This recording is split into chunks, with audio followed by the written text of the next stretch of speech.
그래서 우리가 몇 주째 출애굽기 강의를 하면서 성막을 구체적으로 살펴보고 있습니다. 우리가 성막을 공부하는 이유가 무엇입니까? 우리는 성막 울타리부터 법궤까지 공부하고 나면요, 내 신앙의 현재 수준이 어디이고 또 영적으로 어디가 고장나 있는지를 영의 종합 진단을 받을 수가 있습니다. 또한 성막은 하나님을 만나러 가는 약조죠. 성막문에서 예수님을 믿게 됩니다. 번제단에서 죄를 버리게 되죠. 물두멍에서 또 회개하고 우리가 성령을 공급받게 됩니다. 떡상에서 날마다 영의 말씀을 보고요, 영적 건강을 얻게 됩니다. 등대에서 하나님 내가 빛된 삶을 살겠습니다 라고 다짐하고, 분향단에서 기도함으로 드디어 법궤에서 하나님을 만나게 되죠. 우리가 성막 울타리와 또 성막문, 번제단을 살펴보았습니다. 성막 울타리 안은 하나님의 집이죠. 밖은 예수 그리스도와 상관없는 곳입니다. 하나님과 상관없습니다.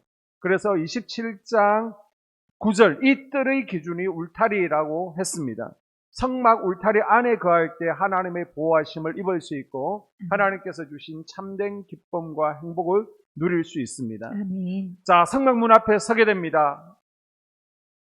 이 성막문 앞에 서게 되면 나는 구원받은 사람인가를 점검해 보아야 됩니다. 27장 16절에 이 성막문, 뜰문이 성막문이라고 했습니다.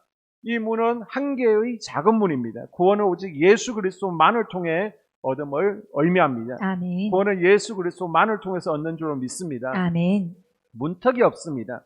이것은 구원 얻기가 쉽다는 것이죠. 행함으로 얻는 것이 아니라 오직 믿음으로 고백하게 될 때 예수님을 나의 주인으로, 아멘. 나의 구원자로 인정하게 될 때 얻을 수 있는 것을 보여주고 있습니다. 아멘. 이 문의 색깔을 보게 되면요, 청색, 홍색, 자색, 가느개 꼼, 배실, 이게 흰색입니다. 이 네 가지 색으로 되어 있습니다. 이것은 생명이신 예수 그리스도, 또 고난받으신 예수, 왕이신 예수, 부활하신 예수님을 떠올리게 합니다. 지난 시간에는 번제단에 대해서 살펴보았는데요. 번제단은 우리가 죄사함을 받는 곳이죠. 이 번제단에는 5가지 부속기구가 있었습니다. 성도들의 허물과 문제를 담을 수 있는 재 담는 통이 되라라고 하나님께서 말씀하십니다. 아멘. 그리고 기도의 불씨를 모으고 뒷정리를 감당하는 부삽이 교회 내에도 있어야 된다는 거예요. 그리고 영혼 구원에 앞장서는 대화가 필요합니다. 그리고 교인과 교인을 연결하는 갈고리가 되어야 됩니다. 아멘. 그리고 성령의 불씨를 옮기는 화로가 있어야 됨을 번제단을 통해서 하나님께서는 우리에게 알려주셨습니다. 아멘. 자, 오늘은 물두멍부터 살펴보겠습니다. 18절에 보게 되면 너는 물두멍을 놋으로 만들라라고 말씀하십니다. 이 물두멍은요, 놋으로 만든 커다란 세숫대야로 이해를 하시면 되는데, 제사장과 대제사장이 성소와 지성소를 출입할 때 손가발을 씻는 곳입니다. 물두멍의 필요성을 논하기 전에 먼저 성막 바닥이 무엇으로 되어 있는지를 우리가 생각해 보아야 됩니다. 성막에 들어간 재료는 어마어마하게 값비싼 재료가 들어갔습니다. 이 값비싼 집이 바로 성막입니다. 그러면 이렇게 고급지게 비싸게 성막을 건축을 했는데요, 바닥 자재는 무엇이었을까요? 멋진 우드룸이나 타일 같은 걸 사용했을까요? 성막에는 겉으로 많은 금과 은과 또 녹과 폐물들이 들어갔지만 정작 바닥에 쓰여진 것은 없습니다. 그냥 광야 모래 바닥입니다. 성막은 하나님을 만나는 장소입니다. 그럼에도 불구하고 거기에 있다 보면 발은요, 더러워질 수밖에 없는 거예요. 그래서 하나님을 만나러 나올 때 꼭 손과 발을 씻으라는 것입니다. 우리는 예수님께서 번제단에서 어린 양 제물이 되어주심으로 죄사함을 받은 성도들인 줄로 믿습니다. 아멘. 하지만 우리가 아무리 죄사함을 얻었어도 세상을 살다 보면 이 광야 모래바닥 위에 있다 보면 발은 더러워질 수밖에 없다는 거예요. 여전히 죄 가운데 있습니다. 구원을 얻었지만 이 광야 같은 세상을 살아가다 보면 반복적으로 죄를 짓게 되고 발은 더러워집니다. 이것을 해결하는 장소가 바로 놋으로 만든 물두멍입니다. 아멘. 번제단이 중생을 얻는 곳이라면, 새로워지는 곳이라면 물두멍은 거룩한 삶을 살아가는 곳입니다. 아멘. 번제단이 구원을 위한 회개를 하는 곳이라면 물두멍은 내가 거룩해지기 위해서, 성화를 위해서 회개하는 곳입니다. 아멘. 번제단이 우리의 온몸을 씻는, 목욕하는 곳이라면 물두멍은요, 손과 발을 씻는 곳입니다. 아멘. 우리 인간은 연약한 존재이기에 죄를 이기는 것이 쉽지가 않습니다. 또 세상의 악함으로 죄에 우리는 노출되어 있습니다. 또 악한 영들의 유혹에 넘어가 죄를 짓게 됩니다. 이때 내가 정말 하나님의 백성, 하나님의 자녀 맞는 거야? 내가 구원받은 것일까? 그런데 내가 이렇게 죄를 범하며 살 수 있는 것일까? 고민하고 죄책감 속에 빠질 수 있는데 기쁨과 행복을 잃어버릴 수 있게 된다는 거예요. 이때 필요한 것이 무엇이냐? 바로 물두멍, 지금의 회개라는 것이 필요합니다. 아멘. 자, 요한복음 13장 10절에 보게 되면 예수께서 가라사대 이미 목욕한 자는 발밖에 씻을 필요가 없느니라. 온몸이 깨끗하니라. 너희가 깨끗하나 다는 아니니라. 아멘. 최후의 만찬 자리에서 예수님께서는 대야에 물을 담아 제 아들의 발을 씻겨 주셨습니다. 여기 대야가 뭐라는 거예요? 물두멍을 상징하는 것입니다. 아멘. 죄가 우리의 구원을 취소시키지는 못하지만 죄가 우리를 장악하지 못하도록 손발을 씻어내는 작업이 필요합니다. 죄가 하나님을 만나는 것을 방해하는 것을 기억하십시오. 다른 기구들은 정확한 규격이 나와 있습니다. 몇 큐빅 규격이 나와 있는데 물두멍은요, 치수, 사이즈가 나와 있지 않습니다. 그것은 무한하신 하나님의 은혜, 무한하신 하나님의 자비하심을 보여주는 거예요. 아멘. 무한대의 용서라는 겁니다. 베드로가 예수님께 몇 번 용서해야 됩니까? 라고 그랬을 때 7번에 70번이라도 용서하라. 결국 하나님의 무한한 용서를 의미하는 겁니다. 아멘. 이 물뚱에서는 몇 번만 씻어야 돼. 제한이 없습니다. 필요할 때마다 씻으라는 겁니다. 물두멍의 재료가 뭐예요? 놋입니다. 과연 광야에서 이 놋이 어디에서 났을까요? 백성들이 놋을 왜 가지고 있었을까요? 지금은 거울이 흔하지만 당시 여인들에게 가장 소중하게 여기는 것이 거울인데 유리가 없습니다. 놋으로 만든 거울에다가 자신의 모습을 비추게 됩니다. 여인들이 외모를 단장하는데 꼭 필요한 것이 이 놋으로 만든 거울입니다. 여인들이 가장 소중히 여기던 거울을 하나님 앞에 들여서 물두멍을 만드는데 사용했습니다. 여러분이 소중히 여기고 움켜쥐고 있는 것 가운데 하나님께서 기뻐하시지 않는 것, 내가 버리지 못하고 붙들고 있는 것, 이것을 십자가 앞에 내려놓는 것이 회개인 줄로 믿습니다. 아멘. 그래서 거울 앞에 나를 비춰 내 모습을 단장하는 것처럼 물두멍 앞에서 나를 비춰서 내 영혼을 깨끗하게 단장하고 씻어내는 하나님의 성결한 그리스도의 신부들이 될 수 있기를 주님의 이름으로 당부를 드립니다. 아멘. 손과 발을 씻지 않고 성막에 들어가면 죽습니다. 마찬가지로 죄를 씻지 않으면 우리 영혼이 죽게 되는 거예요. 하나님과의 교제가 단절됩니다. 영혼이 파괴되어지고 영혼이 병들게 됩니다. 그래서 매일매일 우리에게는 물두멍 앞에서 씻는 삶이 필요합니다. 아멘. 오늘도 말과 행동, 생각으로 지은 죄들을 우리가 주님의 물두멍 앞에서 깨끗하게 씻어내고 또 성령을 공급받는 은혜의 시간이 될 수 있기를 주의 이름으로 축복합니다. 아멘. 이제 드디어 성소로 들어오게 됩니다. 하나님께서는 이사야서 1장 12절에 하나님의 백성들에게 너희가 성전 마당만 밟고 있어서는 안 된다. 번제단 앞에서 물두멍 앞에서만 있어서는 안 된다라고 말씀하십니다.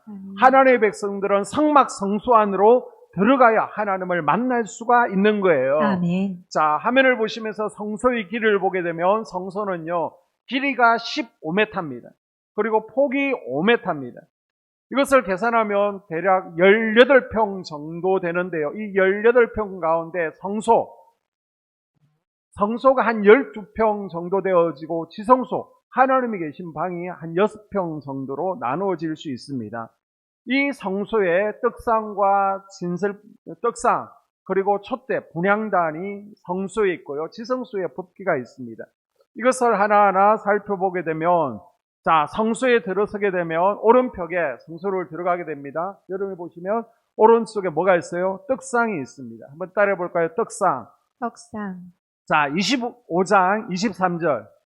너는 조각목으로 상을 만들되. 자, 상을 만드는데 길이가 2규빗, 너비는 1규빗, 높이는 1규빗 반이 됩니다.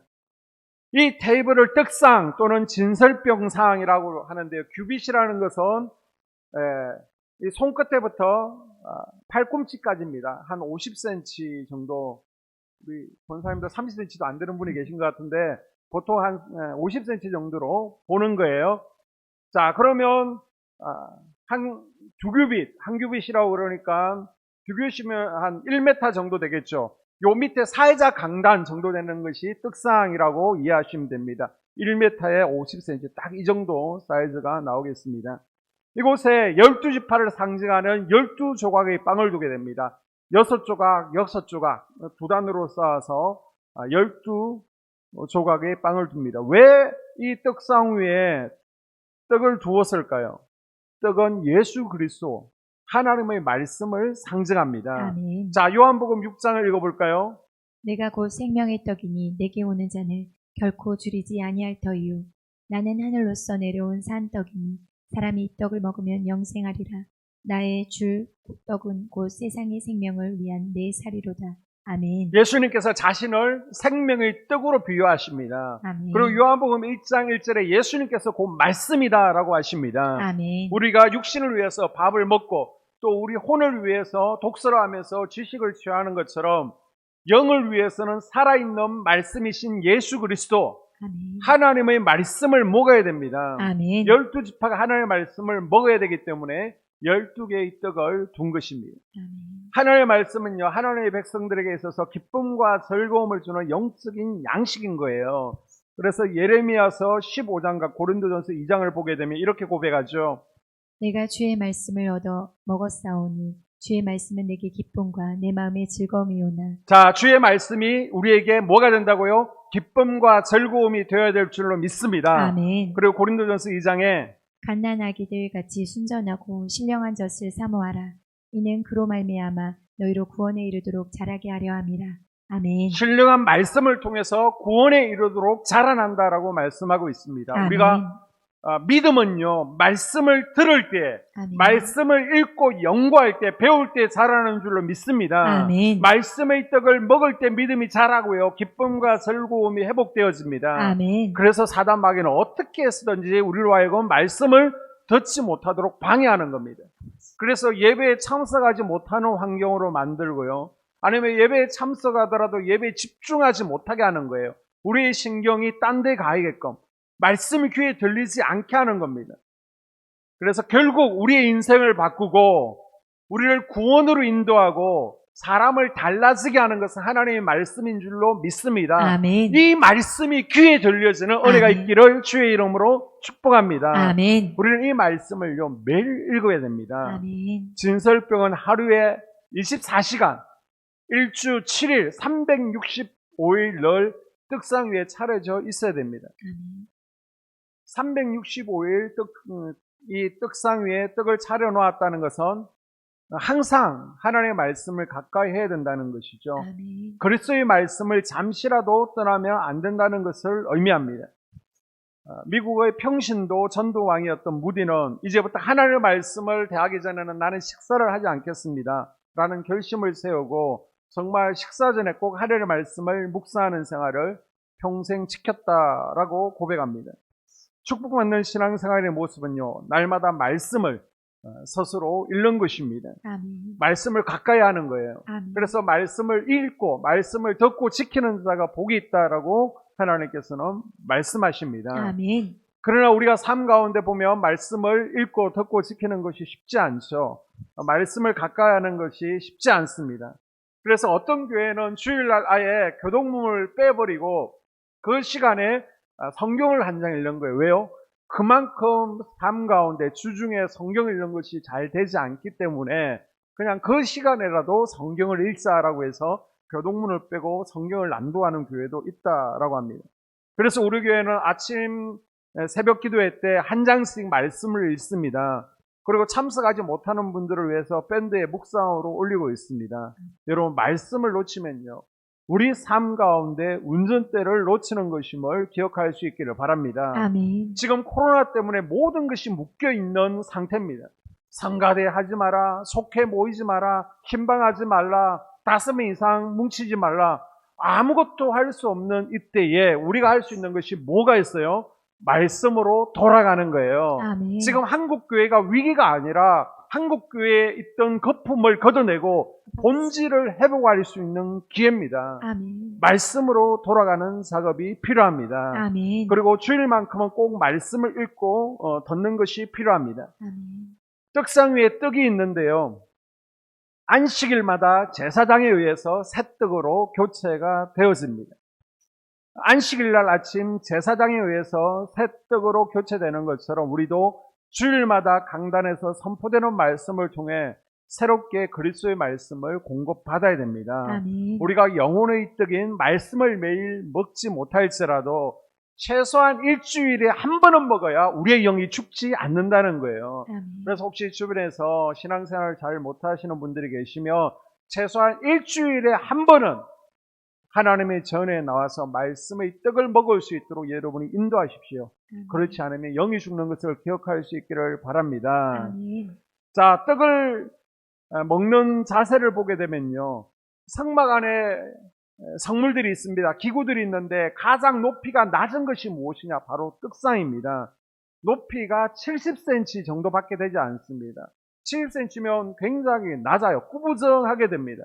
그래서 제사장들이 떡을 놓을 때에도 꾸부정, 먹을 때에도 꾸부정, 치울 때도 허리를 굽혀야 됩니다. 의자 갖다 놓고 앉으면 되죠. 성막 안에는, 성소 안에는 의자를 놓을 수가 없습니다. 그리고 바닥에 앉을 수도 없습니다. 서 있어야 되는 거예요. 그래서 이스라엘 고대 문서를 보게 되면 이런 표현이 나오고 있습니다. 내가 허리를 굽혀 주의 떡을 먹을 때 내가 나를 낮추었더니 주께서 내 영혼을 만족해 하신다라고 하고 있습니다. 아멘. 자, 이 떡상의 떡을 대할 때 왜 허리를 굽히게 했을까요? 하나님의 말씀을 대할 때에는 항상 우리가 겸손해야 된다는 것입니다. 아멘. 여러분, 하나님의 말씀은 우리의 지식을 채워가는 것이 아닙니다.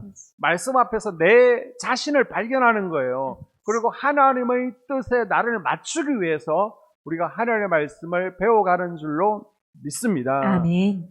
그리고 중동 지역의 날씨가 어때요?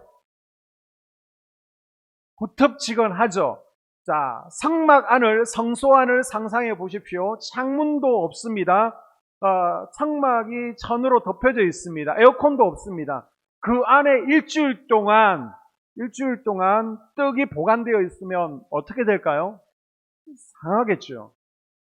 그런데 곰팡이가 피지 않습니다. 이것이 바로 주님의 은혜인 줄로 믿습니다. 아멘. 자, 그 다음 반대쪽에 보게 되면 촛대가 있습니다. 금촛대라고 그러는데요. 이제 우리는 성막 문으로 들어오죠. 번제단에서 모든 죄를 태웁니다. 물두멍에서 손과 발을 씻고 성소로 들어오게 됩니다.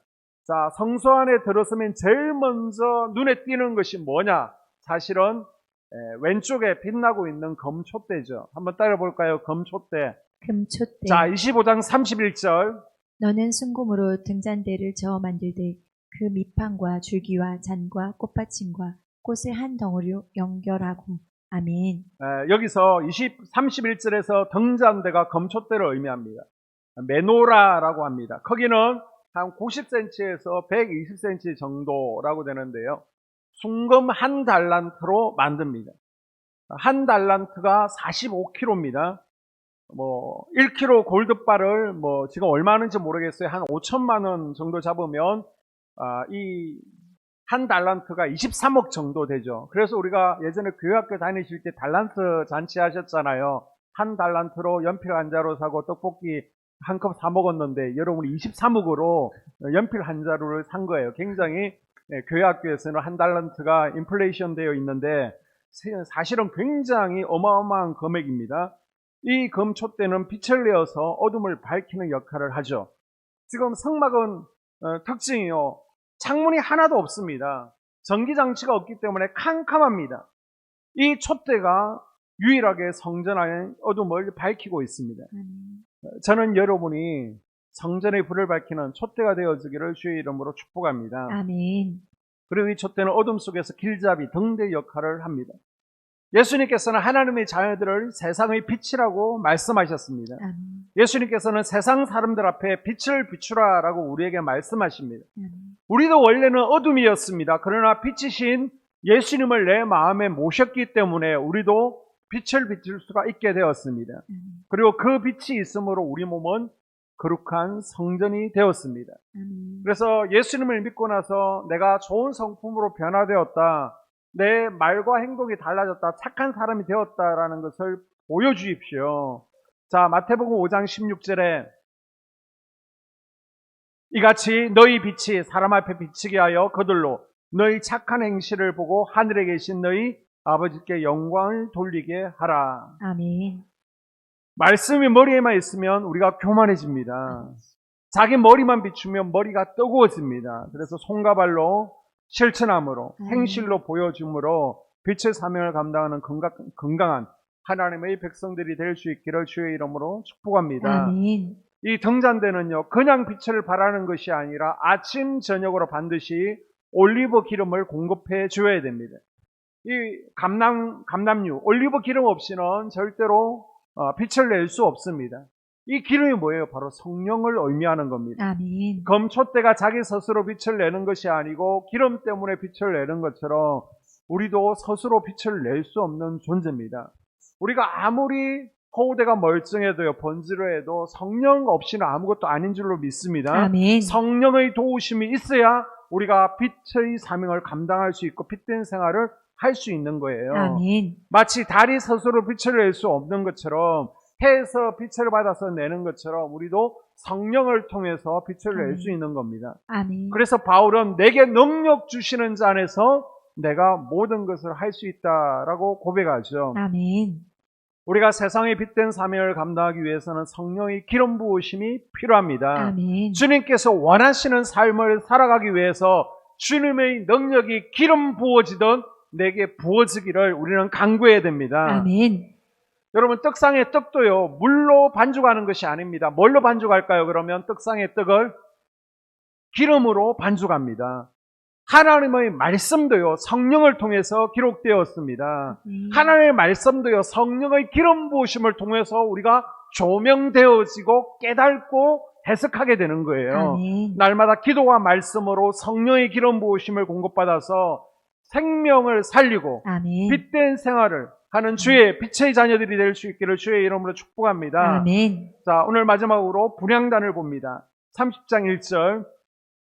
너는 분향할 제단을 만들지니 곧 조각목으로 만들되. 아멘. 분향할 제단이 바로 분향단이죠. 아멘. 분향단은 향을 피우는 것으로 성소 정면 가운데 있습니다. 분향단에는 화면을 자세히 보시면요, 4개의 뿔이 사명 기퉁이에 달려 있습니다.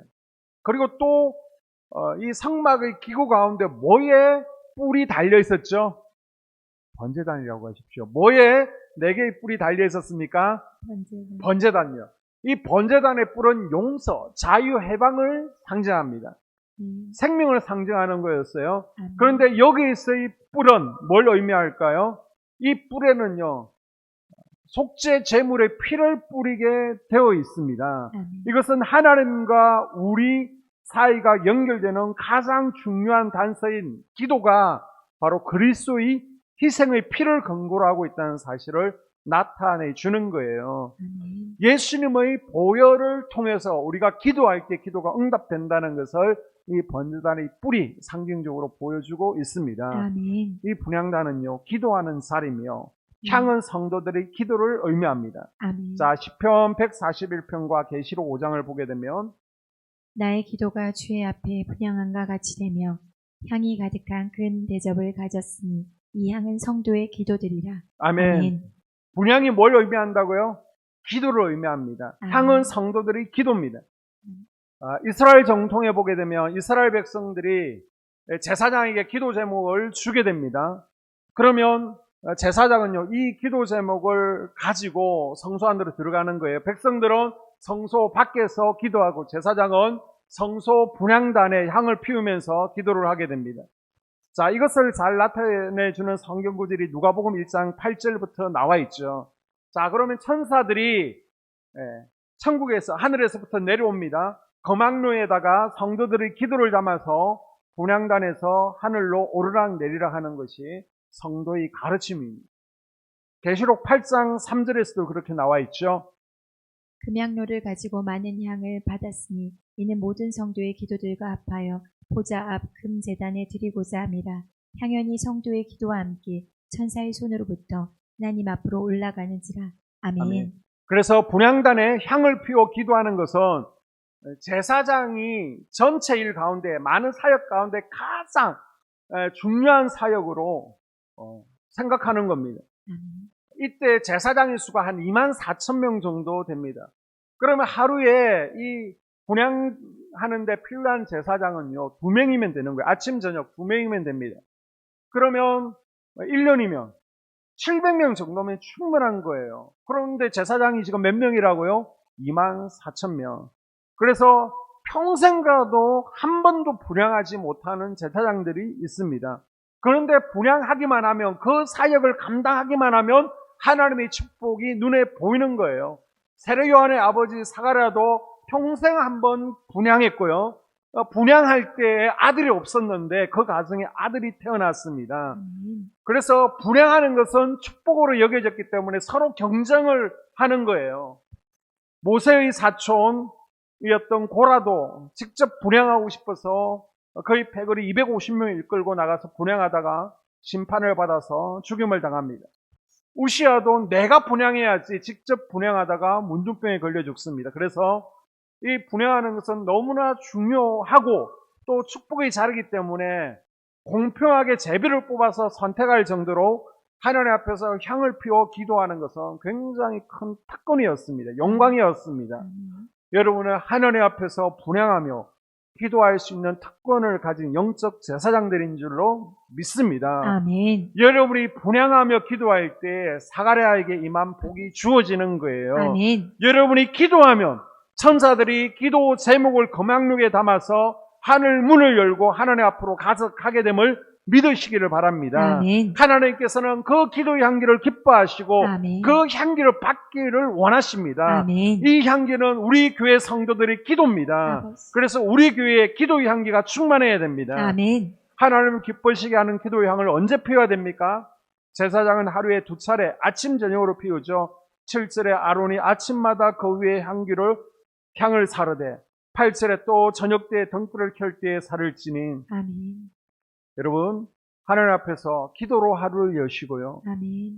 기도로 하루를 마치시기를 당부를 드립니다. 아멘. 그래서 새벽으로 오실 수 있는 분들은 새벽으로 기도하시고, 또 출근하시면서 기도하실 수 있는 분들은 출근하시면서, 아니면 저녁으로 하실 수 있는 분들은 저녁으로 하십시오.